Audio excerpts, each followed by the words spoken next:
Les psys, cognitivement, émotionnellement, etc., ne font pas 35 consultes par semaine. Donc, ne travaillent pas 35 heures en consultation. C'est-à-dire, on fait d'autres choses en dehors, un peu comme les profs, en fait, finalement. C'est-à-dire, Oui. les profs, ils vont avoir 18 heures en moyenne devant classe, mais ils n'ont pas 18 heures de travail par semaine.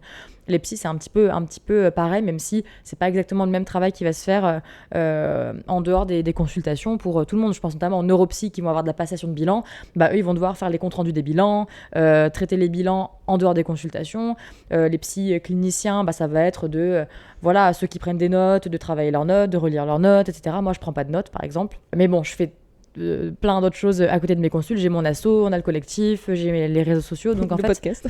le podcast, par exemple, là, qu'on fait pendant nos vacances, en fait, concrètement. Donc, après, moi, tout ce que j'ai traversé dans mon rapport à ma charge de travail, aujourd'hui, j'en arrive à ne pas être capable de faire plus de 25 rendez-vous consultes par semaine.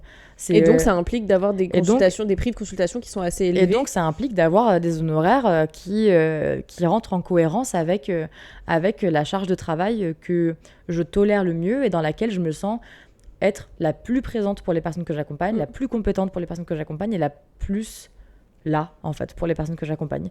Et moi, aujourd'hui, ça se situe entre 20 et 25 séances par semaine, maximum.